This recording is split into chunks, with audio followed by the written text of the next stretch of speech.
સત્તાધાર વિવાદના પડઘા સુરતમાં પડ્યા છે। સનાતન ધર્મ અને સત્તાધાર તેમજ મહંત વિજય બાપુના સમર્થનમાં કલેક્ટરને આવેદનપત્ર આપવામાં આવ્યું છે। મોટી સંખ્યામાં શ્રદ્ધાળુઓએ આવેદનપત્ર આપ્યું છે। ગુર્જર ક્ષત્રિય સમાજના યુવાનો તેમજ આગેવાનો દ્વારા આવેદનપત્ર આપવામાં આવ્યું છે। અન્ય સમાજના આગેવાનો પણ જોડાયા હતા। આવેદનમાં કરવામાં આવતી જ્વલંત રજૂઆત છે। સુરત કલેક્ટર મારફતે ગુજરાતના મુખ્યમંત્રીને રજૂઆત કરવામાં આવી છે। મારું નામ રાજુભાઈ ચોટલિયા। મારી સંસ્થા છે કતારગામમાં ગુર્જર ક્ષત્રિય કડિયા જ્ઞાતિ સમાજ કતારગામ નામનું ટ્રસ્ટ છે અને આ અમારી જ્ઞાતિનું પ્રતિનિધિત્વ કરે છે।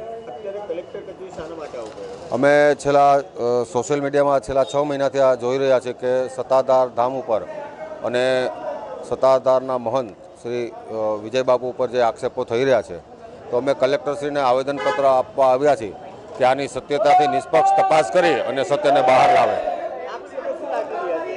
એ મનગણત આક્ષેપો હોય એવું લાગી રહ્યું છે। અત્યારે અમે કોઈ આક્ષેપોની પુષ્ટિ નથી કરતા, પ્રતિ આક્ષેપોની પણ પુષ્ટિ નથી કરતા, પણ અમે સરકારશ્રી અને કલેક્ટરશ્રી દ્વારા એવી આગ્રહ રાખીએ છીએ કે આમાં જે કંઈ સત્ય હોય તે સત્ય બહાર લાવે। તપાસ સમિતિ નિમવાની થાય તો એ તપાસ સમિતિ પણ નિમે।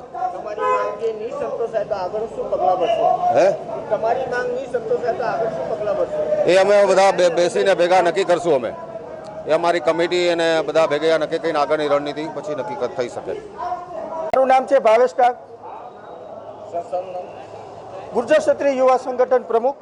અત્યારે કલેક્ટર કચેરી આવવાનું કારણ છે કે છેલ્લા કેટલા સમયથી જે સત્તાધાર વિરુદ્ધની અંદર ષડયંત્રો જે ચાલી રહ્યા છે, મીડિયાને ભ્રામક માહિતીઓ આપીને જે પાયા વિહોણા જે આક્ષેપો લગાવી રહ્યા છે, એનાથી કરોડો લોકોની આસ્થાને ઠેસ પહોંચી છે।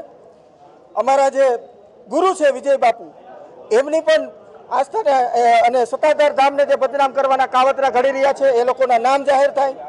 સત્તાધાર બચાવ સમિતિ કોણ છે એના પણ નામ જાહેર થાય અને નીતિનભાઈની પાછળ કોણ છે એના પણ નામ જાહેર થાય।